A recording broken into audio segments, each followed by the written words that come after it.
आज हम वापस से आपके लिए एक काफी बेहतरीन एनिमे लेकर आए हैं जो जरूर आपको काफी पसंद आने वाला है। इसलिए पहले वीडियो को लाइक कर दिए, चैनल को सब्सक्राइब कर दिए, जिससे आपको हमारी आने वाली वीडियोस का भी सबसे पहले पता चल सके। अब बिना किसी देरी के वीडियो शुरू करते हैं। तो कहानी की शुरुआत होती है और हम एक नोरम नाम की शिप को देखते हैं जिसमें कई इंसान रहते हैं और इस शिप में उनकी रहने लायक सारी सुविधाएं हैं। साथ ही हमें बताया जाता है कि इस शिप में जो कोई भी रहता है उसके पास स्पेशल पावर्स भी है। फिर हम एक लड़की को देखते हैं जो बर्फीले पहाड़ों पर चल रही होती है, जो कि उसी शिप का इंतजार कर रही थी जिसके अंदर पावर्स वाले इंसान रहते हैं। तभी हम एक आवाज सुनते हैं जो कि एक आदमी की थी और वो आदमी उस लड़की को कुछ कपड़े देता है और उसे बताता है कि जब वो 17 साल की हो जाए तो उन कपड़ों को पहनकर वहां आए। तभी वो शिप उसे लेने आएगी क्योंकि उस लड़की के पास कुछ काफी अच्छी पावर्स हैं और वो पावर शिप में काफी काम आ सकती है। तभी वो लड़की गिरने वाली होती है पर एक लड़का वहां आकर उसे गिरने से बचा लेता है और उसे कहता है कि वो वही है जिसे वो काफी टाइम से ढूंढ रहा था। तभी वो लड़की उससे पीछे हट जाती है पर वो लड़की पानी में गिरने वाली होती है। तभी वो लड़का अपना मैजिक दिखाता है और उस लड़की को बचा लेता है। ये देखकर वो लड़की भी काफी हैरान होती है और वो लड़का उसे अपने साथ कहीं ले जाने की कहता है। तभी वहाँ एक दूसरा लड़का आ जाता है और पूछता है कि क्या वो वही लड़की है जिसे वो ढूंढ रहे थे, जिस पर वो पहला लड़का हाँ करता है और वो तीनों ही उस मशीन से जाने लगते हैं। फिर वो तीनों उस मशीन से उस बड़ी शिप पर पहुंच जाते हैं जहां और भी कई लोग उनका इंतजार कर रहे थे और सभी को ये जानना है कि उस लड़की को वो ड्रेस कहाँ से मिली। फिर वो सभी उस लड़की को पूरी शिप दिखाते हैं और एक नेविगेशन सिस्टम भी दिखाते हैं जो पूरे टाइम सभी पर नजर रखता है। तभी एक अनाउंसमेंट होती है और उन सभी को मीटिंग रूम में बुलाया जाता है। हमें पता चलता है कि मीटिंग एक नए मेंबर के आने की वजह से रखी गई है जो कि वही लड़की है। फिर सभी उसे अपना नाम बताते हैं और अभी दो लोग वहाँ नहीं थे। फिर वो उस लड़की से उसका नाम पूछते हैं पर वो लड़की बताती है कि उसे अपना नाम याद नहीं। ये सुनकर सभी हैरान हो जाते हैं और उसे पूछते हैं कि उसे वो ड्रेस किसने दी। वो लड़की बताती है कि काफी टाइम पहले एक ट्रैवलर ने उसे ये ड्रेस दी थी। फिर वो सभी उस लड़की से पूछते हैं कि क्या उसे भूलने की बीमारी है, जिस पर वो लड़की मना करती है। तभी ककेरू कहता है कि वो उस लड़की को नाम देना चाहता है, जिस पर सभी कहते हैं कि अगर ककेरू उसे अपना नाम देगा तो उसे उससे शादी करनी होगी। फिर वो लड़की उन सभी से पूछती है कि ये शिप क्या है और क्यों है, जिस पर वो बताते हैं कि ये शिप दुनिया में शांति बनाए रखने का काम करती है और उन्हें कुछ मिशन दिए जाते हैं जिससे लोगों के बीच सब सही बना रह सके। साथ ही इस शिप में सिर्फ वही लोग रह सकते हैं जिनमें स्पेशल पावर्स होती हैं और जो दुनिया में खुशी बनाना चाहते हैं। फिर दो लड़कियां उस लड़की को अपने घर ले आती हैं। नेक्स्ट डे ककेरू उस लड़की के पास आता है और उसे पूरी शिप दिखाने की कहता है। वो दोनों घूम ही रहे होते हैं तभी उन्हें टोया दिख जाता है और फिर वो तीनों साथ घूमने लगते हैं। फिर वो तीनों सैनरी के घर आ जाते हैं क्योंकि सैनरी ने अभी तक उस लड़की को नहीं देखा था। तभी सैनरी गेट खोलता है और ककेरू उसे उस लड़की से मिलवाता है और बताता है कि वो उनके ग्रुप की नई मेंबर है। पर सैनरी कहता है कि वो किसी से नहीं मिलना चाहता और वापस गेट बंद कर देता है। तभी सैनरी कहता है कि उन्हें एक दूसरे से दोस्ती करने की कोई जरूरत नहीं है क्योंकि एक दिन वो सभी दुश्मन बन जाएंगे। ये सुनकर वो लड़की हैरान हो जाती है और वो दोनों भी चुप हो जाते हैं। फिर हमें पता चलता है कि एक टाइम पर शिप पर सभी पास वाले लोगों को अलग अलग कंट्री में रक्षा करने के लिए भेज दिया जाता है, जिसकी वजह से वो एक दूसरे के दुश्मन भी बन जाते हैं। फिर ककेरू उस लड़की को अपने साथ ले आता है और उसे अपने पावर से पेट पर फल लाकर दिखाता है। ये देखकर वो लड़की काफी खुश हो जाती है और ककेरू से पूछती है कि क्या वो पेड़ से बातें भी कर सकता है। पर ककेरू मना करता है और कहता है कि वो पेड़ों से बिल्कुल बात नहीं कर सकता और वो तो पेड़ों से बिल्कुल अपोजिट है। फिर वो लड़की बताती है कि वो बचपन से ही काफी अकेली थी और वो हमेशा से शिप का इंतजार कर रही थी क्योंकि वो दोस्तों के साथ रहना चाहती है। लेकिन एक रात वो लड़की जिस फॉरेस्ट में रहती थी उसमें आग लग जाती है और उसी दिन से उस लड़की के पेरेंट्स गायब है, शायद वो उस आग में मर गए। तभी से वो लड़की अकेली रह रही है। फिर ककीरू और वो लड़की पेड़ पर चढ़कर फल तोड़ने लगते हैं पर तभी उस लड़की का पैर फिसलता है और वो पानी में गिर जाती है। पर ककेरू भी उस लड़की को बचाने के लिए पानी में कूद जाता है और उसे पानी के ऊपर भी ले आता है। फिर वो लड़की उस फल को दिखाते हुए कहती है कि वो बिल्कुल अच्छा और साफ है। ये देखकर ककेरू हंसने लगता है क्योंकि वो लड़की पानी में गिर गई है पर फिर भी उसने उस फल को नहीं छोड़ा। फिर वो लड़की बताती है कि उसे बिल्कुल भी तैरना नहीं आता। फिर ककेरू उस लड़की से कहता है कि अगर उसे कुछ समझ नहीं आया तो वो किसी से भी पूछ सकती है, यहाँ सभी उसकी मदद जरूर करेंगे। तभी वो लड़की बताती है कि उसे अपना नाम याद आ गया है और उसका नाम कोहारू है और उस ट्रैवलर ने ही उसे वो नाम दिया था। फिर वो दोनों बोट में उतरने लगते हैं पर तभी कोई शिप पर अटैक कर देता है। ककेरू कोहारू से पूछता है कि क्या वो ठीक है, जिस पर कोहारू हाँ करती है। सीन शिफ्ट होता है और हम देखते हैं कि दो लोग उस नॉर्दर्न शिप पर अटैक कर रहे होते हैं और उन्होंने शिप की सुरक्षा शील्ड भी तोड़ दी थी। वहीं मिकोटो सुरक्षा शील्ड को ठीक कर रही होती है, पर तभी वहाँ एक लड़का आ जाता है और मिकोटो पर अटैक कर देता है। पर मिकोटो उसके अटैक से बच जाती है। वो लड़का मिकोटो को उनकी साइड आने का ऑफर देता है क्योंकि उन्हें पता भी नहीं है कि उनकी पावर्स का कैसे यूज करना चाहिए। पर मिकोटो उसका ऑफर रिजेक्ट कर देती है और हमें पता चलता है कि वो मिकोटो को सिर्फ इसलिए अपनी टीम में बुला रहा था क्योंकि मिकोटो सुरक्षा शील्ड को वापस ठीक कर सकती है। फिर वो लड़का अपनी गन निकाल लेता है और मिकोटो को धमकी देता है कि अगर वो उसके साथ उसके शिप पर नहीं गई तो वो उसे मार देगा। मिकोटो उसकी शिप को देखती है और मना कर देती है और कहती है कि वो अपनी शिप को छोड़कर कहीं नहीं जाएगी और सुरक्षा शील्ड को भी वापस ठीक कर देगी। तभी सकुया वहाँ आता है और उस लड़के को देखकर कहता है कि उसमें भी पावर्स है। तभी वो लड़का सकुया पर अटैक कर देता है, पर सकुया अपने शील्ड से बच जाता है। लेकिन तभी वो लड़का गायब हो जाता है और किसी को समझ नहीं आ रहा था कि वो लड़का कहाँ गया। तभी हम दूसरे लड़के को देखते हैं जो शिप पर अटैक करने वाला था। तभी उसके सामने कोहारू आ जाती है और वो कोहारू को मारने वाला होता है। पर तभी कोहारू को याद आता है कि कैसे उसके पेरेंट्स आग में गायब हो गए थे।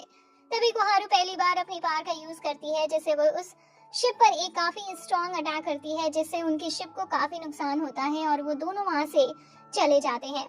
ककेरू भी वहां आ जाता है और वो काफी खुश था कि कोहारू को कुछ नहीं हुआ। पर कोहारू ककेरू से माफी मांगने लगती है क्योंकि ककेरू के पेड़ खत्म हो गए थे। पर ककेरू कोहारू से पेड़ों की चिंता न करने की कहता है। फिर वहां बाकी सभी लोग भी आ जाते हैं और वो सभी इन्वेस्टिगेशन कर रहे होते हैं और सभी काफी खुश भी थे क्योंकि उनकी शिप पर ज्यादा नुकसान नहीं हुआ था। फिर वो सभी बातें करते हैं और उन्हें लग रहा था कि कोई शिप पर से उनकी मदद कर रहा है। फिर वो सभी मकोटो से पूछते हैं कि उस पर जिसने अटैक किया था वो कैसा दिखता था, जिस पर मिकोटो बताती है कि वो जवान था और उसके पास एक ऐसी गन थी जैसे आज तक उन्होंने कभी नहीं देखी। तभी रोन कहता है कि उनकी किस्मत अच्छी है जो वो सभी बच गए क्योंकि उनका टारगेट था उन सभी को मारना और वो पूरे नहीं हो सके। वहीं कोहारू सोच रही होती है कि उस ट्रैवलर ने उसे ही वो ड्रेस क्यों दी और उसे ही ऐसा क्यों कहा कि उसकी शिप पर जरूरत है। कोहारू काफी खुश थी कि उसे दोस्तों के साथ रहने को मिलेगा, पर शिप पर आज जो कुछ हुआ उससे कोहारू काफी ज्यादा निराश थी। ककेरू भी ये देखकर समझ आता है कि कोहारू काफी परेशान है। तभी उनके लिए खाने का ऑर्डर आता है और एक चिकन उनसे पूछता है कि उन्हें क्या खाना है।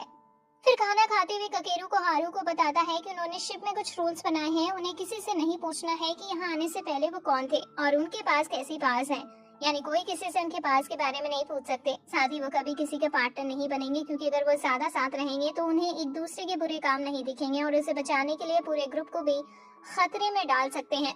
फिर वो सभी दो दो के पार्टनर्स में बढ़ जाते हैं जिससे वो एक दूसरे पर अच्छे से नजर रख पाएंगे। हालांकि ये आइडिया ज्यादा किसी को पसंद नहीं आता, पर कोई उसके लिए मना भी नहीं करता क्योंकि ये तरीका काफी अच्छा है पता लगाने के लिए कि कोई उनमें से दुश्मन को उनकी इंफॉर्मेशन तो नहीं दे रहा।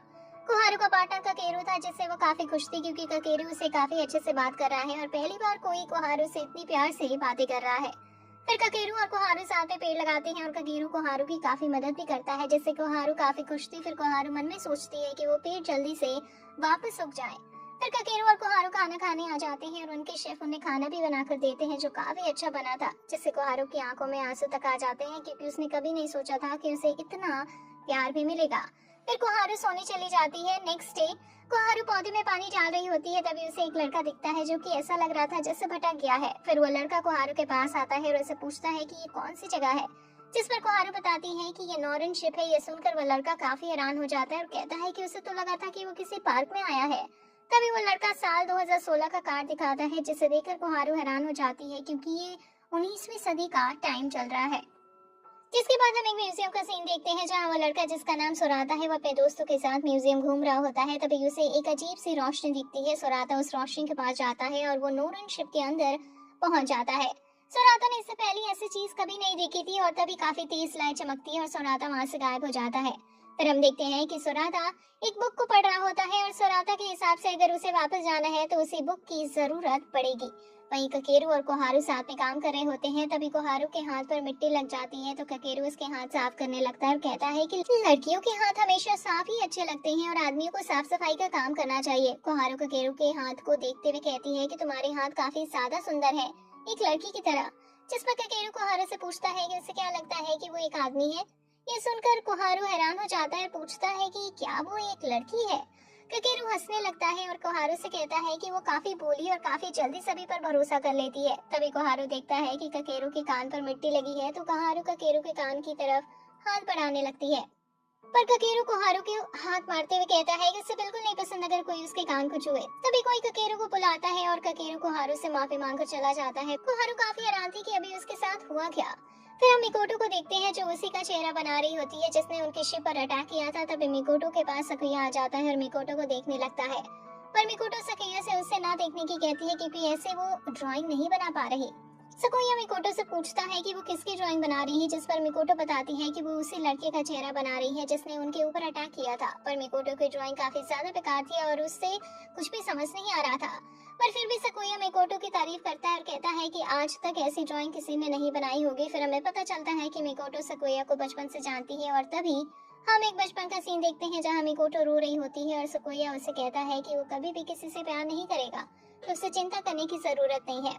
जिसके बाद हम देखते हैं कि सभी साथ बैठकर राइस बॉल खा रहे होते हैं, लेकिन उन सभी को उसका टेस्ट काफी अजीब लगता है। तभी उन्हें पता चलता है कि ननामी ने वो राइस बॉल जहरीली जड़ी बूटियों की मदद से बनाए हैं। फिर ननामी उन राइस बॉल को फेंकने जाने लगती है, पर अकेटो ननामी से राइस बॉल से ले लेता है और खुद उन्हें फेंकने की कहता है। फिर अकेटो राइस बॉल को फेंकने वाला होता है, पर हमें पता चलता है कि ननामी और अकेटो एक दूसरे को बचपन से जानते हैं और अकेटो ननामी के हाथ से बने राइस बॉल नहीं फेंक पाता। हम देखते हैं कि कोहारू ककेरू को ही देख रही होती है क्योंकि आज तक उसने उससे इस तरह से बात नहीं की थी। तभी ककेरू कोहारू से एक मदद मांगता है और कोहारू को सैनरी के पास उसे खाना देने भेज देता है। फिर कोहारू सैनरी को आवाज देती है और बताती है कि वो उसके लिए खाना लेकर आई है। तभी ककेरू भी वहाँ जाता है और सैनरी का नाम लेता है। तभी सैनरी गेट खोलता है और कोहारू को अंदर खींच लेता है। तभी ककेरू कहता है कि अगर सैनरी ने गेट नहीं खोला तो वो गेट तोड़कर अंदर आ जाएगा। ये सुनकर सैनरी घबरा जाता है क्योंकि सैनरी को बचपन से ही अकेला रहना पसंद है और वो अकेला काफी खुश भी रहता है। कोहारू सैनरी से कहती है कि ककेरू जानता है कि अकेलापन क्या होता है, इसलिए वो बस उसकी मदद कर रहा है। पर सैनरी को लग रहा होता है कि ककेरू सिर्फ उसका मजाक बनाता है। फिर कोहारू बताती है कि ककेरू ने ही उसके पास खाना देने के लिए भेजा है। पर सैनरी कहती है कि सभी को अकेला ही रहना चाहिए क्योंकि जब कोई पसंदीदा इंसान उन्हें धोखा देता है या छोड़कर जाता है तो काफी दुख होता है। लेकिन तभी ककेरू कमरे के अंदर आ जाता है और सैनरी उसे देखकर भागने लगता है क्योंकि सैनरी को पता था कि अगर ककेरू ने उसे पकड़ लिया तो वो उसे कमरे से बाहर ले जाएगा। तभी ककेरू सैनरी को पकड़ लेता है और उठाकर बाहर ले जाने लगता है। सैनरी मना कर रहा था क्योंकि उसे अकेला ही रहना है, पर फिर भी ककेरू उसे बाहर ले ही जाता है। दूसरी तरफ सोराता लाइब्रेरी में होता है और वो वहाँ मिकोटो की ड्राइंग देखता है। तभी सोराता के सामने एक लड़की आ जाती है, पर वो तभी गायब भी हो जाती है। ये देखकर सोराता हैरान हो जाता है और काफी डर भी जाता है। तभी वो तीनों लड़के वहाँ जाते हैं और सोराता से पूछते हैं कि उसे क्या हुआ, वो इतना डरा हुआ क्यों लग रहा है। पर सोराता उनसे पूछता है कि यहाँ उनके अलावा कौन रहता है, जिस पर वो बताते हैं कि उन सभी के अलावा तो कोई और नहीं रहता। सोराता कहते हैं कि इसका मतलब अभी उसने एक भूत को देखा, पर वो सभी सोराता का मजाक उड़ाने लगते हैं क्योंकि उन्हें लगता है कि सोराता एक छोटा बच्चा है और वो अकेले होने की वजह से डर रहा है। सीन शिफ्ट होता है और हम ककेरू को देखते हैं जिसे काफी बुरा लग रहा था क्योंकि उसकी पहली बार कोहारू से ऐसी बात हुई थी। सैनरी भी ककेरू की बातें सुन रहा होता है और वो उसे कहता है कि सबसे पहले ककेरू को उसे माफी मांगनी चाहिए क्योंकि ककेरू ने उसके साथ गलत किया। तभी कोहारू ककेरू की तरफ भागते हुए आती है और उसे उसके साथ चलने की कहती है। फिर कोहारू ककेरू को एक पौधा दिखाती है और बताती है कि ये सिर्फ ककेरू की मदद से ही उगा है। तभी ककेरू कोहारू से माफी मांगती है और उसे बताता है कि उसके साथ एक हादसा हुआ था और उसके बाद से कोई भी उसके कान छूता है तो उसे बिल्कुल पसंद नहीं है। फिर ककेरू बताता है कि वो बचपन में अपने फादर के साथ बाहर गया था और तभी से उसके फादर गायब हो गए। कोहारू बताती है कि वो कहीं चले गए होंगे, पर ककेरू बताता है कि उन्हें किसी ने मार दिया और उन्हें किसने मारा ये आज तक ककेरू को नहीं पता चला। जिसके बाद हम रात का सीन देखते हैं जहाँ ननामी अकेटू को कहीं अकेला जाता हुआ देखता है तो वो उसका पीछा करती है। फिर ननामी देखती है कि अकेटू किसी से अकेले में मिल रहा है और तभी ननामी सामने आ जाती है, पर तभी वो आदमी वहाँ से चला जाता है। ननामी अकेटू से पूछती है कि क्या वही आदमी जिम्मेदार था उनके शिप पर हुए अटैक के लिए। अकेटू कोई जवाब नहीं दे रहा था। तभी काफी तेज हवा चलती है जिसकी वजह से ननामी का बैलेंस बिगड़ता है और वो गिरने वाली होती है। तभी अकेटू ननामी को पकड़ने की कोशिश करता है, पर वो दोनों ही नीचे गिरने लगते हैं। पर तभी वहाँ ककेरू आ जाता है और उन्हें बचा लेता है, पर ककेरू काफी थक गया था क्योंकि उसने आज अपनी पास का काफी यूज किया है। तभी ककेरू उन दोनों को एक हथकड़ी पहना देता है और बताता है कि वो बीच वाले बटन को दबाकर सिर्फ 30 मिनट के लिए ही अलग रह सकते हैं और इतने में वो टॉयलेट जा सकते हैं। ननामी और अकेटू ककेरू पर गुस्सा करने लगते हैं, पर ककेरू बेहोश हो जाता है। जिसके बाद हम देखते हैं कि कोहारू ककेरू की चिंता कर रही होती है और सभी खाना खा रहे थे। तभी कगामी कोहारू के पास आकर कहता है कि शायद वो कल रात सही में से सो नहीं पाई होगी, तो आज वो उसके कमरे में आकर सो सकता है। पर मिकोटो कगामी को एक मुक्का मारती है और उससे चुप होने की कहती है क्योंकि वो अब भी कोहारू को परेशान कर रहा है। फिर डॉक्टर से कोहारू को पता चलता है कि ककेरू को बुखार है। तभी वहाँ अकेटू और ननामी आ जाते हैं और अकेटू काफी गुस्से में था क्योंकि वो पिछले काफी टाइम से ननामी के साथ ही बंधा हुआ है। फिर अकेटो डॉक्टर पर गुस्सा करने लगता है क्योंकि अकेटो को डॉक्टर या खाना बनाने वाले कोई भी नहीं पसंद। फिर अकेटो कोहारू से कहता है कि अगर उसे किसी चीज की जरूरत हो तो वो उसे बता सकती है। जिसके बाद हम सकोया और मिकोटो को देखते हैं जो मार्केट में आए होते हैं खाने को कुछ लेने के लिए। तभी बारिश होने लगती है और सकोया मिकोटो को गले से लगा लेता है। तभी हमें पता चलता है कि सकोया फ्यूचर देख सकता है और उसने फ्यूचर में मिकोटो को किसी के साथ देखा था, जिसकी वजह से सकोया अब अंदर ही अंदर मर रहा है। फिर मिकोटो सकोया से कहती है कि अब उन्हें वापस शिप में चलना चाहिए। वही सोराता छुपकर शिप से बाहर आ गया था और वो बाहर घूम रहा होता है, लेकिन तभी उसके सामने कार आ जाती है। पर ग्रुप का मेंबर उसे बचा लेता है और सोराता से कहता है कि उसे शिप से बाहर नहीं आना चाहिए था। दूसरी तरफ हम देखते हैं कि ननामी अकेटो से दूर होती है क्योंकि उन्होंने 30 मिनट का ब्रेक लिया है। पर तभी अकेटो को काफी तेज दर्द होने लगता है क्योंकि 30 मिनट पूरे होने वाले हैं और ननामी अभी भी उसके पास नहीं आई। तभी ननामी अकेटो के पास आ जाती है। अब अकेटो बिल्कुल ठीक था और वो कोहारू से कहता है कि उसे बिल्कुल नहीं पसंद कि कोई उस पर दया दिखाए, क्योंकि जब वो बचपन से बीमार होता था तब कोई उसकी मदद नहीं करता था, इसीलिए उसे हमेशा से ऐसा लगता है कि वो अकेला ही है। पर कोहारू कहती है कि अब अकेटो बिल्कुल अकेला नहीं है। वहीं अकेटो ननामी पर गुस्सा हो रहा था क्योंकि पास्ट में ननामी ने उसके साथ काफी गलत किया था, पर ननामी को कुछ समझ नहीं आ रहा था कि अकेटो किसकी बात कर रहा है। फिर हम देखते हैं कि अकेटो खाना बना रहा होता है और तभी कोहारू उसके पास आ जाती है और अकेटो से पूछती है कि ननामी कहाँ है। पर ननामी का नाम सुनते ही अकेटो को गुस्सा आ जाता है। फिर वो कोहारू पर गुस्सा करने लगता है। हमें पता चलता है कि अकेटो सच में ननामी से नफरत नहीं करता, उनके बीच बस थोड़ा मिसअंडरस्टैंडिंग है। तभी कोहारू देखती है कि अकेटो अंडे से डर रहा होता है। कोहारू अकेटो से पूछती है कि वो अंडों से क्यों डर रहा है, जिस पर अकेटो बताता है कि वो बचपन से जानवरों के बीच बड़ा हुआ है, इसलिए उसे जानवर बिल्कुल नहीं पसंद। तभी हम ककेरू को देखते हैं जिसे उसकी इयररिंग नहीं मिल रही थी, जिसकी वजह से वो काफी परेशान हो जाता है। कोहारू ककेरू के पास जाती है पर ककेरू उसे चले जाने की कहता है क्योंकि वो अकेला रहना चाहता है। ये सब ककेरू इयररिंग न मिलने की वजह से हो रहा था। जिसके बाद हम देखते हैं कि हर कोई ही अपनी परेशानी की वजह से परेशान होता है और उनकी वजह से तीनों लड़कियां भी परेशान थी। तभी हम कगामी को देखते हैं जो सिर्फ लड़कों वाले बाथरूम में होता है और वो उनकी बातें सुन रहा था। तभी कगामी उनसे कहता है कि उन्हें ऐसे परेशान होने की जरूरत नहीं है। मिकोटो कगामी से कहती है कि उसे ऐसे उनकी बातें नहीं सुननी चाहिए, जिस पर कगामी कहता है कि वो सुनना तो नहीं चाहता था, पर वो तीनों इतनी तेज बातें कर रहे थे कि उसे सुनाई दे ही गई। तभी कगामी चूजे से कुछ पेपर भेजता है और उन्हें एक लाइन बनाने की कहता है। फिर कगामी उन तीनों से कहता है कि आज रात में उन्हें पता चलेगा कि क्या होने वाला है। जिसके बाद हम रात का सीन देखते हैं जहाँ तीनों लड़कियां एक ही सपने में उठती हैं और वो कुछ समझ पाती है। इससे पहले एक बिल्ली उनके पास आती है और उनसे बात करने लगती है। तीनों ही बोलने वाली बिल्ली को देखकर काफी हैरान हो जाती हैं क्योंकि आज से पहले उन्होंने बोलने वाली बिल्ली पहले कभी नहीं देखी थी। हालांकि मिकोटो और ननामी जानती थी कि वो बिल्ली कगामी है। कगामी सपनों की दुनिया को कंट्रोल कर सकता है। तभी ननामी कगामी के पेट में गुदगुदी करने लगती है, जिस पर कगामी काफी हंसने लगता है। फिर वो तीनों से कहता है कि अगर उन्हें उस सपने की दुनिया से बाहर निकलना है तो उन्हें सामने रखी तीनों चीजों में से सबसे जरूरी एक चीज को चुनना होगा। सिर्फ ऐसे ही वो यहाँ से बाहर निकल सकती है। फिर कगामी उन्हें बताता है कि उन तीनों की यहाँ एक कहानी है जो कि उन तीनों ने खुद ही चुनी है, जिससे हमें पता चलता है कि कगामी ने इसलिए उन तीनों से वो लाइन खिंचवाई थी। फिर कगामी मिकोटो को बताता है कि वो इंद्रेला है, कोहारू एक प्रिंसेस है, प्रिंसेस स्नो वाइट, और ननामी एक लिटिल पेट राइडिंग हुड है। फिर वो तीनों एक एक पंपकिन में चली जाती हैं। कोहारू सोच रही होती है कि अगर वो स्नो वाइट है तो उसके पास एक प्रिंस आएगा जो उसे ले जाएगा। तभी सामने से कोहारू को कोई आता हुआ दिखाई देता है और कोहारू देखती है कि वो टोया है जो घोड़े पर कोहारू को लेने आया है। फिर टोया बताता है कि वो उसे ले जाने आया है क्योंकि आज उनकी शादी है। दूसरी तरफ हम ननामी को देखते हैं जो सोच रही होती है कि अगर वो राइडिंग हुड है तो वो एक पूरे वुल्फ का शिकार करेगी। तभी वहाँ रोन आता है जो ननामी को बताता है कि वो एक शिकारी है और वो ननामी की मदद करेगा, जिससे उस वुल्फ को मारते हुए ननामी को कुछ ना हो। ननामी रोन की मदद लेने से मना करती है, पर आखिर में ननामी के कई बार मना करने के बाद भी रोन नहीं मानता और ननामी को उसके साथ जाने के लिए मानना पड़ता है। वहीं मिकोटो किसी जगह पर आगे आगे जा रही होती है और मिकोटो के साथ कगामी भी था। कगामी मिकोटो को बताता है कि आगे जब उसे उसकी मदद की जरूरत पड़ेगी तब वो उसकी मदद करेगा, पर मिकोटो कहती है कि वो सिर्फ एक बिल्ली है, वो क्या ही उसकी मदद कर सकता है। तभी कगामी अपने इंसान की फॉर्म में वापस आ जाता है। फिर मिकोटो भागते हुए आगे जाने लगती है, पर वो थक कर बैठ जाती है। तभी मिकोटो के पास कई सारे चूजे आने लगते हैं जो कि काफी ज्यादा प्यारे लग रहे थे। फिर मिकोटो उनके पीछे पीछे जाने लगती है। तभी हम ननामी को देखते हैं जो कि चल रही होती है और सोचती है कि उसे जल्दी से उस वुल्फ को मारना होगा। तभी ननामी के सामने वही वुल्फ आ जाता है जो कि अकेटो था। अकेटो ननामी से कहने लगता है कि वो उसे मार देगा और वो काफी गुस्से में भी लग रहा था। पर ननामी अकेटो को गले से लगा लेती है क्योंकि वो काफी ज्यादा प्यारा दिख रहा था। ननामी अकेटो के कान दबाने लगती है जिसकी वजह से अकेटो को भी काफी अजीब लग रहा था। अकेटो ननामी को दूर करने की कोशिश करता है पर वो कर नहीं पाता, तो अकेटो ननामी को वहीं छोड़कर वहां से भाग जाता है। वहीं हम मिकोटो को देखते हैं जो कगामी के साथ जा रही होती है, पर मिकोटो समझ जाती है कि वो उसे कैसल नहीं लेकर जा रहा। तभी मिकोटो कगामी को मारने की कोशिश करती है पर मिकोटो की सैंडल दूर जाकर गिरती है और कगामी वहां से भाग जाता है।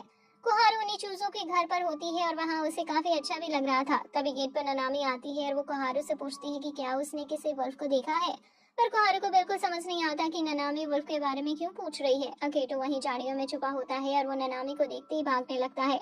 ननामी उसे देख लेती है और उसका पीछा करने लगती है। ननामी के जाने के बाद मिकोटो कोहारू के पास आती है और उसे पूछती है कि क्या उसने कहीं उसका ग्लास शो देखा है, जिस पर कोहारू मना कर देती है। मिकोटो सिंड्रेला की स्टोरी जानती है और उसे पता है कि सिंड्रेला की स्टोरी में शो काफी ज्यादा इंपॉर्टेंट है। फिर कोहारू सोचने लगती है कि वो स्नो व्हाइट है पर अभी तक बुरी विच उससे मिलने नहीं आई। कोहारू को लगता है कि शायद वो विच रास्ता भटक गई होगी। वही ननामी याद करती है कि उसने बचपन में अकेटो से उसकी सबसे प्यारी चीज को उसने छीन लिया था, जिसकी वजह से अकेटो उसे नफरत करता है। ननामी के पास पावर है, वो किसी की भी मेमोरी मिटा सकती है, पर ननामी अपनी पावर से नफरत करती है। वहीं कोहारू उस विच को ढूंढ रही होती है क्योंकि उसके एप्पल देने के बाद ही कोहारू बेहोश होगी और तभी उसे प्रिंस बचाने आएगा। तभी कोहारू सामने ककेरू को देखती है और उसे पूछती है कि क्या वो विच है, पर ककेरू बताता है कि वो जहरीला सेब है और वो हमेशा के लिए अकेला रहना चाहता है। वहीं मिकोटो प्रिंस तक पहुंच जाती है और प्रिंस सकुया है। तभी सकुया मिकोटो के ग्लास शू को देखता है और मिकोटो उसे गले से लगा लेती है। तभी मिकोटो याद करती है कि सकुया ने उसे सबसे पहले अपने पास के बारे में बताया था। बचपन में सकुया मिकोटो को बताता है कि वह पहली इंसान है जिसे वो अपने पास के बारे में बता रहा है। सकुया अपने प्यार को प्रोटेक्ट करते हुए मारा जाएगा। तभी हम पानी में सकुया की कई परछाई को देखते हैं जो असल में कगामी होती है और असली सकुया उन्हें देख रहा होता है और उसके हाथ से ग्लास शू छूट जाता है। तभी मिकोटो नींद से जाग जाती है। दूसरी तरफ अकेटो ननामी को मार रहा होता है। तभी वहाँ कगामी आता है और कहता है कि वो अकेटो है जिसने तुमसे तुम्हारी प्यारी चीज को छीना है। तभी अकेटो गायब हो जाता है और ननामी नींद से उठ जाती है। वहीं ककेरू कोहारू से कहता है कि वो एक जहरीला सेब है और जो कोई भी उसके पास आने की कोशिश करेगा वो मर जाएगा, पर कोहारू कहती है कि ऐसा नहीं है और ककेरू के पास जाने की कोशिश करने लगती है। तभी कोहारू का पैर फिसलता है और वो गिरने वाली होती है, पर कोकेरू उसे पकड़ लेता है और बचा लेता है। फिर वो दोनों एक दूसरे के क्लोज आते हैं और दोनों गले से लग जाते हैं। जिसके बाद हम देखते हैं कि सकुया ने मिकोटो और कगामी को एक साथ देख लिया था, जिसकी वजह से वह काफी उदास था। सीन शिफ्ट होता है और हम अकेटो को देखते हैं जिसके पास ननामी आती है और अकेटो बिना कुछ कहे ही ननामी को गले से लगा लेता है और कहने लगता है कि बचपन में जो कुछ भी हुआ उसमें ननामी की कोई गलती नहीं थी और अकेटो ननामी को मारना भी नहीं चाहता था। जिसके बाद अगले दिन ककेरू पौधे में पानी डाल रहा होता है और तभी वहाँ कोहारू भी आ जाती है और रात के सपने के बारे में सोचकर शर्माने लगती है। ककेरू कोहारू को ऐसे शर्माता देख हंसने लगता है और कहता है कि शायद कोहारू को एक अच्छा सपना आया है जिसमें वो जो चाहती है वो हो गया। तभी ककेरू कोहारू को बताता है कि वो अपनी पावर अब यूज नहीं कर पा रहा। जिस पर कोहारू पूछती है कि उसके साथ ऐसा क्या हुआ। ककेरू बताता है कि जो इयररिंग उसने पहन रखी थी वो उसके फादर ने उसे दी थी, जिसकी वजह से ककेरू अपने फादर को याद रख पाता था और उसे फाइट करने की पावर मिलती थी। पर जब ककेरू बेहोश हुआ था तब उसकी इयररिंग कहीं गिर गई और तभी से ककेरू अपने पास का यूज नहीं कर पा रहा। तभी ककेरू कोहारू को बताता है कि उसे पिछली रात एक सपना आया था जिसमें कोहारू ने उसे गले लगाकर कहा था कि वो कोहारू के लिए काफी जरूरी है। कोहारू शर्माते हुए कहती है कि शायद पिछली रात उन दोनों को ही एक जैसा सपना आया था। ककेरू कोहारू से कहता है कि कोहारू ने उसे ऐसा कहकर उसकी जान बचा ली। फिर सभी खाने की टेबल पर खाना खाने आ जाते हैं और टोया को भी पता चलता है कि ककेरू की इयररिंग खो चुकी है। टोया ये पता करने की तय करता है कि किसने ककेरू की इयररिंग निकाली है। टोया के पास पावर है कि वो पिछले यादों को देख सकता है। टोया को कोई दिखता भी है जो कि ककेरू की इयररिंग निकाल रहा होता है, पर टोया उसका चेहरा साफ नहीं देख पाता। रोन कगामी के पास आता है क्योंकि कगामी ही उन्हें सपनों की दुनिया में लेकर गया था। कगामी रोन को चिढ़ाते हुए कहता है कि उसकी जिंदगी में ऐसा कोई नहीं है जिसे वो पसंद करे या उसे वो पसंद हो। रोन पूछता है कि क्या किसी को पसंद करना जरूरी है, जिस पर कगामी कहता है कि एक दिन उसे जरूर पता चलेगा। जिसके बाद हम नोरन शिप के बाहर की दुनिया देखते हैं जहाँ कुछ लोग किसी चीज की तैयारी कर रहे थे और उनका काम लगभग खत्म हो गया था। वहीं शिप में कोहारू और ककेरू बात कर रहे होते हैं। तभी वहाँ टोमारू और सैंडी भी आ जाते हैं। टोमारू सैंडी के साथ काम करने की कह रहा होता है, पर सैंडी को अकेला रहना पसंद है और न ही कुछ काम करना पसंद, तो वो उसे मना कर रहा था। ये देखकर ककेरू उन दोनों से कहता है कि उन्हें देखकर ऐसा लग रहा है कि वो काफी मजे कर रहे हैं, पर सैंडी ककेरू को बताता है कि जब वो बीमार था तब उसने काफी काम किया है और ककीरू के हिस्से का भी काम सैनरी को ही करना पड़ रहा था। तभी वहाँ सोराता भी आ जाता है और उनसे कहता है कि जिस लड़की को उसने लाइब्रेरी में देखा था वो उसके बारे में जानना चाहता है, पर कोई भी उसका कुछ जवाब देता इससे पहले उनकी शिप पर अटैक हो जाता है और सुरक्षा बैरियर टूट जाता है। मिकोटो जल्दी से उस हमला हुई जगह पर जाने लगती है। तभी वो याद करती है कि सकुया ने उसे बताया था कि वो जिस लड़की को पसंद करता है उसे बचाते हुए मर जाएगा। मिकोटो उस हमले वाली जगह पर पहुंच जाती है। वो देखकर समझ जाती है कि ये हमला किसी अंदर वाले इंसान ने ही किया है, पर तभी कोई मिकोटो के पीछे आता है और उसे मारकर बेहोश कर देता है। कुछ देर बाद सकुया भी मिकोटो के पीछे वहां जाता है और उसे मिकोटो कहीं नहीं दिख रही थी, तो सकुया अपने पास का यूज करता है और उसे मिकोटो मिल जाती है। सकुया जल्दी से मिकोटो के पास जाने लगता है और वो एक बंद पड़ी जगह पर पहुंच जाता है। सकुया मिकोटो को उठाने की कोशिश कर रहा होता है, तभी उसके पीछे भी कोई आ जाता है जिसने मिकोटो पर अटैक किया था। फिर वो सकुया पर भी अटैक करता है, पर सकुया मिकोटो को बचाता है। तभी वो आदमी वहां से भाग जाता है और तभी ककेरू और कहारू भी वहां आ जाते हैं। फिर हम देखते हैं कि डॉक्टर उन दोनों का इलाज करता है और अभी तो वो दोनों बेहोश थे। वहीं रोन को ककेरू की इयरिंग मिल चुकी है और वो ककेरू को उसे देने जाने लगता है, पर कोहारू रोन को रोकती है और उससे कहती है कि वो खुद ककेरू को वो इयरिंग दे देगी। रोन भी इसके लिए मान जाता है और कोहारू को इयरिंग देकर चला जाता है। फिर हम देखते हैं कि कोहारू ककेरू को इयरिंग दे देती है, जिसके बाद हम देखते हैं ककेरू और कोहारू एक दूसरे को देखकर मुस्कुरा रहे होते हैं। तभी वहाँ सैनरी आ जाता है और वो उन दोनों से पूछता है कि वो ऐसी हरकतें क्यों कर रहे हैं जैसे उनकी नई शादी हो। ये सुनकर ककेरू कोहारू का सर पकड़ लेता है और काफी जोर से हिलाने लगता है और सैनरी से कहता है कि उसे तो समझ नहीं आता कि सैनरी पैदा ही क्यों हुआ है, क्योंकि वो कोई काम भी नहीं करता और किसी काम का भी नहीं है। कोहारू ककेरू को रोकती है क्योंकि वो सैनरी को काफी परेशान कर रहा है। कगामे भी सैनरी से मजे लेता है क्योंकि वो काफी आलसी और कहता है कि सैनरी को ज्यादा खाना चाहिए वरना उसकी हाइट बिल्कुल नहीं बढ़ेगी। सोराता भी सैनरी से मजे लेते हुए कहता है कि काफी जल्दी वो भी सैनरी से आगे निकल जाएगा। फिर सोराता कहता है कि अब उसने तय कर लिया है कि वो इस दुनिया के बारे में जानेगा और अपने टाइम में वापस जाएगा। जिसके बाद सभी बाहर आ जाते हैं और कुछ काम का सामान ढूंढ रहे थे। अकेटो ननामी के साथ चल रहा होता है। तभी उसे याद आता है कि उसने ननामी को गले लगाया था, जिसकी वजह से अकेटो काफी शर्मा जाता है। मिकोटो टूटे हुए शिप को सही कर रही होती है क्योंकि वो नहीं चाहती थी कि सकुया को उसकी वजह से कुछ हो। फिर सकुया मिकोटो को कहीं लेकर जाने लगता है, लेकिन तभी सकुया की जेब से कुछ गिर जाता है और कोई उसे उठा लेता है। जिसके बाद हम देखते हैं कुछ लोग एक टूटी हुई बिल्डिंग में आ जाते हैं और कोहारू ककेरू के साथ चल रही होती है। तभी कोहारू ककेरू से पूछती है कि उसने अपनी इयरिंग क्यों नहीं पहनी है, जिस पर ककेरू बताता है कि अब उसे उनकी जरूरत नहीं है। तभी हम बचपन का एक सीन देखते हैं जहाँ ककेरू अपने फादर के साथ था और ककेरू के फादर ने उन्हीं इयरिंग को पहना हुआ था। कोहारू और ककेरू एक दूसरे को देख रहे होते हैं। तभी वहाँ सैनरी आ जाता है और उनसे कहता है कि वो कब तक ऐसे ही एक दूसरे को देखने वाले हैं, लेकिन ककेरू वापस से सैनरी का सर पकड़ लेता है और उसे हिलाने लगता है। फिर हम देखते हैं कि मिकोटो सकुया के रूम में आती है और सकुया अपनी शर्ट के बटन खोलने लगता है। ये देखकर मिकोटो अपनी आंखें बंद कर लेती है और उसे पूछती है कि वो ये क्या कर रहा है। सकुया मिकोटो से गुस्सा था क्योंकि उसने मिकोटो को कगामी के साथ सपने में देखा था। फिर मिकोटो कहती है कि वो यहाँ से जा रही है, पर सकुया मिकोटो को पकड़ लेता है और उसे बताता है कि उसे एक सपना आया था जिसमें वो कगामी के साथ थी। मिकोटो कहने लगती है कि ऐसा कुछ नहीं है और फिर मिकोटो की आंखों में आंसू आ जाते हैं। फिर सकुया मिकोटो से माफी मांगता है क्योंकि वो भी नहीं चाहता है कि मिकोटो की आंखों में आंसू आए। फिर हम ननामी और अकेटो को देखते हैं जो टाउन में घूम रहे होते हैं। तभी ननामी दो लोगों से टकरा जाती है और वो दोनों ननामी का हाथ पकड़ लेते हैं और उसे अपने साथ लेकर जाने लगते हैं। पर तभी वहाँ अकेटो आ जाता है और उन दोनों को मारकर भगा देता है। ननामी रोने लगती है और तभी हम बचपन का एक सीन देखते हैं जहाँ अकेटो अपने भाई की बातें कर रहा होता है और वो अपने छोटे भाई से काफी प्यार भी करता है। पर तभी ननामी अपने पार से अकेटो की याददाश्त मिटा देती है। ननामी जानती है कि उसने काफी गलत किया है। जिसके बाद हम देखते हैं कि सभी किसी न किसी चीज से डरते हैं, तो वो सभी अपने डर को खत्म करने के लिए काफी पुराने घर में आए होते हैं। सैनरी कोहारू के साथ चल रहा होता है और वो भूतों से काफी ज्यादा डरता था, जिसकी वजह से सैनरी यहाँ भी डर की वजह से कांप रहा था। पर कोहारू इतना नहीं डर रही थी और सैनरी को समझाती है कि उसे भी अपने डर का सामना करना होगा। लेकिन तभी वहाँ कुछ भूत आ जाते हैं जिनसे कोहारू तो इतनी नहीं डर रही थी, पर सैनरी काफी ज्यादा डर जाता है और वहाँ से भाग भी जाता है। पर हम देखते हैं कि वो भूत ककेरू ही था जो कि ये सब सैनरी का डर खत्म करने के लिए कर रहा था। फिर हम मिकोटो और सकुया को देखते हैं जो एक साथ चल रहे थे और सकुया मिकोटो से कहता है कि अगर उसे डर लग रहा है तो वो उसका हाथ पकड़ सकती है। पर मिकोटो सकुया से वादा करने की कहता है कि वो अपनी जान कभी खतरे में नहीं डालेगा। सकुया हाँ करता है। तभी वहाँ एक भूत आ जाता है और मिकोटो उससे डर कर सकुया के गले लग जाती है, जिसकी वजह से मिकोटो और सकुया हंसने लगते हैं। फिर हम अकेटे को देखते हैं जो वहाँ के चूहों से काफी डर रहा होता है और हम देखते हैं कि ननामी उससे डरा रही थी। जिसके बाद हम ककेरू और कोहारू को देखते हैं जो साथ में बातें कर रहे थे और तभी कोहारू ककेरू को गाल पर किस करती है। सोराता उन्हें देख रहा होता है और वो सोचने लगता है कि वो किसी को नहीं डरा सकता। तभी सोराता आगे जाने लगता है और वो सामने उसे अनजान लड़की को देखता है और उसके पीछे जाने लगता है। सोराता उस लड़की से पूछता है कि वो कौन है। वो लड़की पीछे हंसती है और मुस्कुराती है।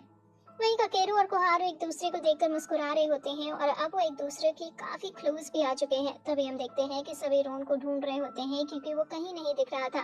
पर रोन मिकोटो के पास आ जाता है और मिकोटो उससे कहती है कि उसे सभी के पास जाना चाहिए क्योंकि वो उसकी चिंता कर रहे हैं। पर तभी रोन मिकोटो को नीचे से धक्का दे देता है और मिकोटो नीचे गिरने लगती है। जिसके बाद हम देखते हैं कि सभी दोस्त साथ होते हैं और मिकोटो की चिंता कर रहे थे क्योंकि उन्हें मिकोटो कहीं नहीं मिल रही थी। पर उन्हें इतना तो पता था कि मिकोटो अभी भी जिंदा है क्योंकि शिप का सुरक्षा बैरियर अभी काम कर रहा है। तभी हम मिकोटो को देखते हैं जो एक रूम में कैद थी और वो किताब पढ़ रही थी। तभी दो लड़के अंदर मिकोटो के पास आते हैं और उसे खाना देते हैं। मिकोटो को लग रहा होता है कि इस खाने में जरूर जहर होगा, पर पहले वही खाकर दिखाते हैं जिससे पता चलता है कि इस खाने में जहर तो नहीं है। वहीं नॉर्डन शिप पर सभी को लग रहा होता है कि रोन वही इंसान है जो उसकी शिप पर अटैक कर रहा है और मिकोटो के किडनैप होने में भी उसका हाथ है। ये जानकर सभी काफी हैरान थे क्योंकि उन्होंने रोन को अपना दोस्त माना था। पर फिर भी वो सभी मिकोटो को बचाने के लिए शिप से जाने लगते हैं। सुकोया सबसे ज्यादा मिकोटो के लिए परेशान था क्योंकि वो मिकोटो से प्यार करता है। वहीं हम देखते हैं कि मिकोटो ने उनका लिया खाना खा लिया था। फिर वो लड़का मिकोटो को बताता है कि वो किसी इंसान को मारना चाहता है, पर मिकोटो उससे कहती है कि वो किसी इंसान को नहीं मारने वाली। फिर वो लड़का मिकोटो को एक शेरो नाम के आदमी को दिखाता है जो कि एक साइंटिस्ट है और उसने काफी खतरनाक वेपन भी बनाए हैं। पर वो उन्हें दूसरी कंट्री को बेच रहा है और काफी सारी कंट्री को बेच भी चुका है जिसकी वजह से वॉर शुरू हो चुकी है। फिर वो लड़का नात्सुही को मिकोटो को बताता है कि वॉर शुरू भी होने वाली है और वो लोग जिनके पास पावर्स है वो टाइम को वापस दोहरा रहे हैं जिसकी वजह से उन्हें पता नहीं चल रहा है कि क्या हो रहा है। ये सब सुनकर मिकोटो हैरान हो जाती है और वो चुप भी थी। फिर नात्सुही को मिकोटो को वॉर के पास ले जाता है और मिकोटो वॉर को देखकर काफी हैरान हो जाती है क्योंकि वॉर चल रही है और कई लोग मर भी रहे हैं। दूसरी तरफ सभी मिकोटो और रोन को ढूंढ रहे होते हैं पर कोई भी मिकोटो का पता नहीं बता रहा था और ना ही किसी ने उसे देखा था। तभी एक आदमी ककेरू को रोन के बारे में बताता है और उसे दो आदमियों के पास जाने की कहता है। पर सनरी उससे काफी डर रहा था और कहता है कि ऐसे किसी के पास जाना काफी खतरनाक हो सकता है। फिर ककेरू कोहारू से सनरी का ख्याल रखने की कहता है और खुद वहाँ अकेले चला जाता है। कुछ ही देर में वहाँ वॉर की वजह से बम गिरने लगते हैं जिसकी वजह से हर जगह भगदड़ मच जाती है और कोहारू सनरी से अलग हो जाती है। तभी कोहारू को वो वही ट्रैवलर मिलता है जिसने कोहारू को शिप पर जाने की कहा था और बताया था कि वहाँ कोहारू की काफी जरूरत भी है। और हम देखते हैं कि वो ट्रैवलर और कोई नहीं बल्कि ककेरू के फादर ही है जो अभी भी जिंदा है। दूसरी तरफ ककेरू रोन के पास पहुंच जाता है और उससे पूछता है कि उसने मिकोटो को कहाँ छुपा कर रखा है, पर रोन ककेरू से अभी कोहारू की चिंता करने की कहता है क्योंकि वो उसे ले जा चुके हैं। ककेरू पूछता है कि वो कौन है जिस पर रोन शिरो का नाम लेता है। ये सुनकर ककेरू काफी हैरान हो जाता है क्योंकि शिरो उसके फादर है और ककेरू को लगता था कि उसके फादर मर चुके हैं। ककेरू जल्दी से भागते हुए कोहारू के पास जाने लगता है। वहीं शिरो ने कोहारू को हिप्नोटाइज कर लिया है और वो कोहारू से इस पूरी जगह पर आग लगा देने की कहता है। कोहारू के पास फायर पावर है और वो उससे पूरी जगह को आग लगा देती है। ककेरू भी ये देखता है और वो कोहारू की बात देखकर काफी हैरान हो जाता है। जिसके बाद हम उसी अनजान लड़की को देखते हैं जो बार बार सोराता के सामने आ रही थी। फिर वो लड़की सभी हीरोज को बताती है कि वो जिस टाइम में रह रहे हैं वो रियल नहीं है क्योंकि लगातार कई वॉर की वजह से दुनिया पहले जैसी नहीं रही है। इसलिए लोगों ने एक रीसेट नाम का मिशन शुरू किया है जिससे अब कुछ वॉर से पहले जैसा कर दिया जाएगा। साथ ही अभी तक 4 रीसेट हो चुके हैं और ये सब रीसेट उन पार वाले लोगों की वजह से करने पड़ते हैं और उन रीसेट को सिर्फ पार वाले लोग ही कर सकते हैं। अगर पार वाले लोग जीने की इच्छा छोड़ देते हैं तो दुनिया भी खत्म हो जाएगी। फिर वो लड़की बताती है कि पिछला रीसेट उसने खुद किया था और वो भी एक पार वाले इंसान ही है, पर फिर वो गायब हो जाती है क्योंकि इस दुनिया में अब उसका काम पूरा हो गया है। जिसके बाद हम देखते हैं कि सभी काफी दुखी होते हैं क्योंकि उन्हें लग रहा था कि वो दुनिया को बचा पा रहे हैं, पर एक तरह से वो खुद ही खतरा है। जिसके बाद हम देखते हैं कि कोहारू शीरू से कहती है कि उन्हीं ने उसे बताया था कि जब वो 17 साल की हो जाएगी तो वो उस जगह पर चली जाए और तभी कोई उसे लेने आएगा। शीरू कोहारू से पूछता है कि क्या उसने किसी को अपनी पावर्स के बारे में बताया है, जिस पर कोहारू बताती है कि उसे अपनी पावर्स से डर लगता है क्योंकि उसकी पावर फायर है और कोहारू को उससे डर लगता है। शीरू कोहारू से कहता है कि अगर वो अपनी पावर का सही से यूज नहीं करेगी तो वो हर किसी को भी जला सकती है। फिर शीरू कोहारू को इंसानों के खिलाफ भड़काने लगता है और सामने एक बच्चे को दिखाता है जिसके पास बहुत सारे टैंक आ रहे हैं और शीरू कोहारू से उस बच्चे को बचाने की कहता है, पर कोहारू कहती है कि वो ऐसे अपनी पावर यूज नहीं कर सकती क्योंकि वो लोगों को नुकसान नहीं पहुंचाना चाहती। शिरू कोहारू से ऐसा समझने की कहती है कि वो बच्चा कोहारू के लिए काफी जरूरी है और वो उसके बिना नहीं रह सकती। फिर कोहारू उस बच्चे के सामने पहुंच जाती है और उन टैंक्स पर अपनी पार से अटैक करने के लिए तैयार हो जाती है। तभी वहां ककेरू भी आ जाता है और कोहारू को उसकी पार यूज करते हुए देखता है। कोहारू अपनी पार यूज करके काफी थक जाती है। तभी शेरू उसे पकड़ लेता है और ककेरू कुछ कर पाता है इससे पहले वो दोनों वहां से गायब हो जाते हैं। जिसके बाद हम देखते हैं कि शेरू और कोहारू एक साथ बैठे होते हैं और शेरू कोहारू को अपनी लाइफ की स्टोरी सुनाते हैं। शेरू कोहारू को बताते हैं कि वो ककेरू के फादर हैं और उन्हें पूरी दुनिया को सुधारने का मिशन मिला था, जिसकी वजह से उन्हें ककेरू को अपने से दूर करना पड़ा, क्योंकि वो अगर उनके साथ रहता तो उसकी भी जिंदगी उनके साथ ही खराब हो जाती। फिर शेरू कोहारू को अपना एक हाथ दिखाते हैं जो कि मशीन का हाथ है और शेरू बताते हैं कि इस दुनिया को ठीक करने के लिए उन्हें एक वेपन का यूज करना पड़ा और उस वेपन का यूज करने की वजह से शेरू का एक हाथ ही उसकी बॉडी से गायब हो गया। फिर उन्होंने वो मशीन का हाथ लगा लिया। दूसरी तरफ ककेरू कोहारू के लिए परेशान हो रहा था और वो सैंडी से कहता है कि वो टाउन में कोहारू को ढूंढने जा रहा है, क्योंकि उसे पता करना है कि कोहारू उसके फादर के साथ क्या कर रही है। सैंडी को अपने ऊपर काफी गुस्सा आ रहा था क्योंकि वो कोहारू की सही से रक्षा नहीं कर पाया था। वहीं शेरू कोहारू को एक फैक्ट्री पर ले आए थे जहाँ इंसानों के लिए वेपन बनाए जा रहे हैं। शेरू कोहारू को बताते हैं कि उन्होंने तीनों रिसर्च के बाद ये फैक्ट्री बनाई है, पर कोहारू को अभी तक रिसर्च के बारे में नहीं पता है। तो शेरू रिसर्च के बारे में कोहारू को भी हर चीज बता देते हैं और कोहारू को बताते हैं कि इसके अंदर रिसर्च को रोकने की पार है। जिसके बाद हम नात्सुही को देखते हैं जो मिकोटो को बताता है कि वह इसके जैसे पार वाले लोगों को मारने जा रहा है।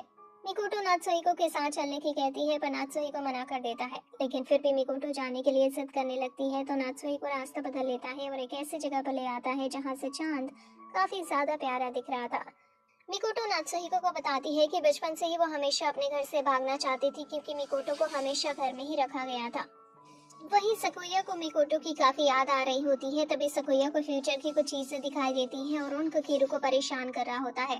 तभी वह सभी मीटिंग के लिए आते हैं क्योंकि सकुया ने फ्यूचर देखा और उसे पता चल गया है कि कोहारू कहाँ मिल सकती है। तभी सोराता बताता है कि सिर्फ कोहारू ही सब चेंज कर सकती है, इसलिए शेरू कोहारू को साथ लेकर गया है। किसी को नहीं पता कि रीसेट कैसे होता है, पर सुनकर बस यही पता चल रहा है कि लोगों के लिए काफी अच्छा होगा। जिसके बाद हम देखते हैं कि अकेटो सैनरी के पास आता है और उसे मैजिक से बनाया पानी पिलाता है।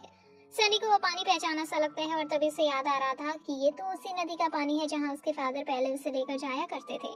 पर सैनी को समझ नहीं आ रहा था कि वो पानी को इतनी अच्छी तरह से कैसे पहचान पा रहा है और अकेटो को उस पानी के बारे में कैसे पता है। फिर अकेटो बताता है कि सैनवी के पास वाटर पावर है, इसलिए वो पानी को इतने अच्छे से जानता है। पर बचपन में सैनवी काफी ज्यादा कमजोर रहता था, जिसकी वजह से अकेटो ने उसके पास अपने पास रख ली, जिससे सैनवी को कोई दिक्कत ना हो। फिर अकेटो सैनवी की पावर वापस कर देता है। सैनवी अकेटो से पूछने लगता है कि वो उसे इतने अच्छे से कैसे जानता है, जिस पर अकेटो सैनवी से बताता है कि वो उसका बड़ा भाई है। ये सुनकर सैनवी हैरान हो जाता है और कहने लगता है कि उसका तो कोई बड़ा भाई है ही नहीं, वो तो बचपन से अकेला था। तभी सैनी को भी याद आने लगता है कि उसका बड़ा भाई था और वो उसके साथ काफी खुश भी रहता था। तभी अचानक पास के वापस आने की वजह से सैनवी बेहोश हो जाता है और अकेटो उसे लिटा देता है। फिर अकेटो ननामी से सैनवी की याददाश्त मिटा देने की कहता है, जिससे सैनवी वापस अपने बड़े भाई के बारे में भूल जाए। हमें पता है कि ननामी और अकेटो एक दूसरे को बचपन से जानते हैं और अकेटो ननामी की ही मदद लेता आया है सैनवी की याददाश्त मिटाने के लिए। साथ ही इसी वजह से अकेटो ननामी से चिढ़ा हुआ भी था, क्योंकि उसने ही सैनवी की याददाश्त मिटाई है। जिसके बाद हम देखते हैं कि ककेरू और सकुया काफी ज्यादा निराश थे, क्योंकि वो जिन लड़कियों से प्यार करती हैं वो उनके साथ ही नहीं है। फिर नोरन के सभी मेंबर उसी लड़की के पास पहुंच जाते हैं और वो लड़की उनसे पूछती है कि क्या वो रिसेट करना चाहते हैं, पर वो बताते हैं कि अभी वो रिसेट नहीं कर सकते क्योंकि उनके सारे मेंबर यहाँ नहीं है। जिसके बाद सभी नात्सुहिको से मिलते हैं और नात्सुहिको उन्हें बताता है कि उसने शिरो की फैक्ट्री पर चारों तरफ बॉम्ब लगा दिए हैं और फिर वो उन्हें कोहारू को बचाने के लिए टाइम देता है, और अगर वो उस टाइम में कोहारू को नहीं बचा पाते हैं तो नात्सुहिको फैक्ट्री में ब्लास्ट कर देगा, जिससे सब खत्म हो जाएगा। जिसके बाद सभी फैक्ट्री में पहुंच जाते हैं और ककेरू याद करता है कि उसे लगता था कि उसके फादर एक अच्छे इंसान है, पर वो ये सब सिर्फ वापस जन्म लेने के लिए कर रहे हैं, क्योंकि ककेरू की मदर की डेथ हो गई थी। इसीलिए ककेरू के फादर वापस जन्म लेकर उसकी मदर के साथ रह पाएंगे, इसलिए वो रीसेट करना चाहते हैं। ककेरू अपने फादर तक पहुंच जाता और उनसे कहता है कि उसे पहले से पता था कि रीसेट एक अच्छा आइडिया नहीं है, पर उन्होंने अपने फायदे के लिए उसे नहीं माना। पर शिरो ककेरू से कहते हैं कि वो उनके दिल का दर्द कभी नहीं समझ पाएगा। दूसरी तरफ वो सभी उस जगह पर पहुंच जाते हैं जहां से उन सभी रोबोट्स को कंट्रोल किया जाता है और वो सभी रोबोट को बंद कर देते हैं। वहीं ककेरू अपने फादर को काफी सुन रहा होता है, क्योंकि वो अपने फायदे के लिए इतने टाइम से जिंदा है और उसने उसकी मदर को वापस जिंदा करने की भी कोशिश की है, जिसकी वजह से अब वो मशीन के बनते जा रहे हैं। शिरो ककेरू को मारते हैं क्योंकि वो और उसकी नहीं सुनना चाहते हैं। ककेरू धीरे धीरे मरने लगता है वहीं मिकोटो पर एक रोबोट अटैक कर देता है जिससे मिकोटो घायल हो जाती है। वो रोबोट वापस से अटैक करता है पर तभी नात्सुई को मिकोटो के सामने आ जाता है और गोली उसे लग जाती है। सकुया भी ये सब देख रहा होता है और उसे समझ आता है कि जो उसने फ्यूचर देखा था उसमें उसकी जगह नात्सुई को मरता है। तभी वो रोबोट बंद हो जाता है और नात्सुई को वहीं गिर जाता है। वहीं शीरो चाहता था कि ककेरू भी उसके दर्द को समझे, इसलिए वो ककेरू से पूछता है कि अगर फ्यूचर में कोहारू की मौत हो जाती है तो वो क्या करेगा। जिस पर ककेरू कहता है चाहे कुछ भी हो जाए वो ये काम तो नहीं करेगा जो शीरो कर रहे हैं। शीरो को ये सुनकर काफी गुस्सा आता है। तभी कोहारू कहती है कि अगर किसी इंसान को किसी से प्यार हो जाता है तो वो उसके बिना कभी नहीं रह सकता। पर कोहारू कहती है कि अगर फ्यूचर में उसे या ककेरू को कुछ भी हो जाता है तो वो अपनी खुशी के लिए इंसानों को तकलीफ तो बिल्कुल नहीं देना चाहेगी। शीरो उन दोनों से पूछती है कि क्या वो साथ में नहीं रहना चाहते। तभी ककेरू अपनी ईयरिंग निकाल देता है और अपनी पूरी पावर यूज करता है जिससे वहाँ हर जगह पेड़ आ जाते हैं और ककेरू कोहारू के पास आ जाता है और उसे गले से लगा देता है कि वो उसके साथ अपनी पूरी जिंदगी बिताना चाहता है। ये सब देखकर शीरो जीने की उम्मीद ही छोड़ देते हैं क्योंकि उन्हें उन पेड़ों में भी सिर्फ अपनी पत्नी की ही याद आ रही थी और वो ककेरू और कोहारू में भी अपने आप को ही देख रहे थे। तभी शीरो ककेरू और कोहारू से कहते हैं कि वो दोनों एक साथ रहे और कभी एक दूसरे को छोड़े ना।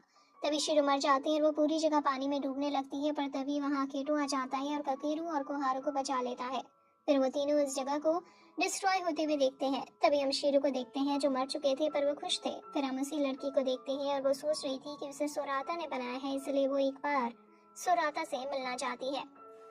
जिसके बाद हम उस लड़की को देखते हैं जो सभी नॉर्डन शिप के मेंबर को बताती है कि अगर वो रीसेट करना चाहते हैं तो कर सकते हैं, इससे लोगों की मेमोरी खत्म हो जाएगी और वो पहले की तरह जीने लगेंगे। पर तभी सोराता वहां से चला जाता है और टोया भी उसके पीछे जाता है और उसे पूछता है कि वो यहाँ क्यों आ गया, जिस पर सोराता बताता है कि वो उनके ग्रुप का मेंबर नहीं है और ना ही उसके पास कोई पास है, पर फिर भी वो उनके साथ क्यों रह रहा है। जिस पर टोया सोराता को सच बता देता है कि उसी ने उस लड़की को बनाया है। सोराता का ये दूसरा जन्म है। इससे पहले वो एक साइंटिस्ट था जिसने दुनिया को वापस ठीक करने के लिए उस लड़की का आविष्कार किया था जिससे सब रीसेट हो सके। फिर सोराता कहता है कि वो ये सब नहीं जानता, वो सिर्फ एक बच्चा है जिसे साइंस पसंद है। सीन शिफ्ट होता है और हम सकुया और मिकोटो को देखते हैं। सकुया मिकोटो से कहता है कि उसे अपनी पास नकली लग रही है क्योंकि वो हमेशा से सोचता था कि वो खुद मिकोटो की जान बचाएगा, पर असल में जिसने मिकोटो की जान बचाई वो तो नात्सुई को है। फिर वो दोनों एक दूसरे से वादा करते हैं कि वो एक दूसरे को कभी नहीं भूलेंगे चाहे कितनी ही रीसेट क्यों ना हो जाए। सभी आज की रात अपने पसंदीदा इंसान के साथ बिता रहे थे और अपने दिल की हर बात भी उसे कह रहे थे क्योंकि अगले दिन रीसेट होने वाला है और वो सभी एक दूसरे को भूल जाएंगे। वहीं कगामी गेम खेल रहा होता है और वो भी कहता है कि सभी के लिए रीसेट ही जरूरी है, इसलिए सभी इसके लिए मान भी गए हैं। वहीं हम सैनरी को देखते हैं जिसे कुछ नहीं पसंद फिर भी वो पानी को पसंद करने लगा था और अकेटो और ननामी सैनरी को ही देख रहे होते हैं। जिसके बाद हम देखते हैं रीसेट करने का टाइम आ चुका है जिससे वह सभी इस दुनिया को वापस सुधार सके। तभी रीसेट की प्रक्रिया शुरू होती है और वो लड़की उन सभी से उनकी पाल ले लेती है। फिर हम देखते हैं कि लोगों की याददाश्त जाने लगती है और दुनिया में हर तरह की प्राकृतिक आपदा आती है जिससे सब खत्म हो जाता है, वापस भी बन जाता है। जिसके बाद हम एक नई दुनिया को देखते हैं जिसमें सब काफी सुंदर और अच्छा लग रहा था। तभी कोहारू अपने सभी दोस्तों को देखती है जो काफी खुश थे और एक ही जगह बैठे थे पर कोई भी किसी को नहीं जानता था। तभी कोहारू के साइड से ककेरू निकल जाता है जिसकी वजह से कोहारू को काफी दुख होता है और वो सोचने लगती है कि सभी खुश हैं और कोई भी अकेला नहीं है। लेकिन सिर्फ कोहारू ही क्यों वापस अकेली रह गई। कोहारू अपने मन में कहती है कि वो ककेरू को ऐसे नहीं भूल पाएगी। तभी हमें पता चलता है कि जो कोहारू ने देखा वो तो सिर्फ एक सपना था और हकीकत में पूरे शिप में भूकंप आ रहा होता है क्योंकि वो लड़की रीसेट नहीं कर पाई थी और वहीं गिर जाती है। क्योंकि कोहारू ने रीसेट करने से मना कर दिया था, वो ककेरू के बिना नहीं रह सकती। अब कोहारू की पावर कंट्रोल से बाहर चली जाती है और ककेरू कोहारू को गले से लगा लेता है। सभी जल्दी से शिप से बाहर जाने की कहते हैं क्योंकि वो शिप कभी भी ब्लास्ट हो सकती है। तभी शिप टूट जाता है और सभी नीचे गिरने लगते हैं। ककेरू ने कोहारू को पकड़ रखा था पर तभी शिप ब्लास्ट होता है और कोहारू और ककेरू अलग हो जाते हैं। जिसके बाद हम देखते हैं कि रीसेट नहीं हुआ था पर सभी लोग अलग रहने लगे थे, लेकिन अभी सभी एक साथ टच में रहते हैं। अकेटू और ननामी ने अपनी टूटी हुई शिप के आगे ही घर बनाया था। वहाँ कोहारू भी बैठी होती है और वो ककेरू को याद कर रही थी क्योंकि ककेरू को शिप डिस्ट्रॉय होने के बाद से किसी ने नहीं देखा था। कगामी जापान में रहने लगा था। तभी वहाँ एक लड़का उसके पास आता है और उसे कहता है कि उसने सुना है कि वो अच्छे सपने दिखा सकता है, पर कगामी कहता है कि वह सपने को नहीं बेचता और वहाँ से जाने लगता है। लेकिन तभी कगामी देखता है कि वो तो उसी का दोस्त है और उसके साथ कार्ड्स खेलने आया है। फिर वो दोनों साथ में कार्ड्स खेलते हैं जिससे उसकी पुरानी यादें भी ताज़ा होती है। तभी हमें पता चलता है कि टोया ने सभी दोस्तों के पास एक लेटर भेजा था जिसमें उसने बताया था कि उसने रीसेट के बारे में साइंटिस्ट के साथ मिलकर सरकार को बता दिया है कि जिससे कभी किसी को आगे चलकर रीसेट करने की जरूरत ना पड़े। और अच्छी बात ये भी है कि सभी देश वो और भी रोकने के लिए मान चुके हैं, जैसे दुनिया बिना रिसर्च के ही ठीक हो चुकी है और अब दुनिया में सभी लोगों को रिसर्च के बारे में सब पता है। फिर हम बाकी लोगों को भी देखते हैं जो कुछ न कुछ कर ही रहे थे और वो सभी काफी खुश भी थे। पर सभी को अभी भी ककेरू और कोहारू की चिंता थी। वहीं कोहारू के पास एक फोटो आती है जो सैनरी ने भेजी थी, जिसमें ककेरू भी था। कोहारू तय करती है कि वो नोरन शिप में वापस जाएगी और ककेरू को ढूंढ कर रहेगी। जिसके बाद काफी दिन के मुश्किल सफर के बाद कोहारू नोरन शिप पर पहुंच जाती है, जो अब पूरी तरह से टूट चुकी थी, लेकिन वो चूजे अभी भी जिंदा थे। कोहारू एक पेड़ देखती है जो अभी ककेरू के पास से जिंदा था। ये देखकर कोहारू खुश हो जाती है और रोज उन पेड़ों में पानी डालने लगती है। ऐसे कई दिन बीत जाते हैं तो कोहारू को यकीन था कि ककेरू यहाँ उसे ढूंढता हुआ वापस जरूर आएगा। तभी एक दिन उस शिप पर एक प्लेन आता है और उसमें से ककेरू उतरता है। ककेरू को देखकर कोहारू खुश हो जाती है और ककेरू भागकर कोहारू के गले लग जाता है। तभी हम देखते हैं कि रोन उस प्लेन को लेकर आया था और ककेरू बताता है कि जब उनकी शिप में ब्लास्ट हुआ था तब ककेरू समंदर के किनारे गिर गया था। रोन ने उसकी जान बचाई, पर ककेरू कोमा में चला गया था और अभी कुछ टाइम पहले ककेरू को होश आया है और वो सीधा यहाँ चला आया। फिर ककेरू बताता है कि जब वो कोमा में था तब उसे एक सपना आया था जिसमें उसने अपने फादर और मदर को देखा था। ककेरू के फादर उसकी मदर से काफी ज्यादा प्यार करते थे, इसलिए उन्होंने रीसेट को करने की तय की। जबकि उन्हें पता था कि रीसेट गलत है, पर फिर भी वो सिर्फ एक बार अपने प्यार को वापस देखना चाहते थे, इसलिए अब ककेरू को अपने फादर पर काफी तरस आ रहा है। अब हम देखते हैं कि पूरी दुनिया भी काफी अच्छी बन चुकी है और कोई किसी से नफरत नहीं करता। साथ ही दुनिया भी काफी सुंदर लग रही थी, जिसकी वजह से अब नोरन शिप के मेंबर्स भी काफी खुश हैं, क्योंकि वो ऐसी ही दुनिया देखना चाहते थे। तो यहाँ इस मूवी का एंड होता है। मिलते हैं आपसे इसी की तरह किसी शानदार वीडियो में। तब तक के लिए वीडियो को लाइक करिए, चैनल को सब्सक्राइब करिए। यहाँ तक देखने के लिए आपका बहुत बहुत शुक्रिया।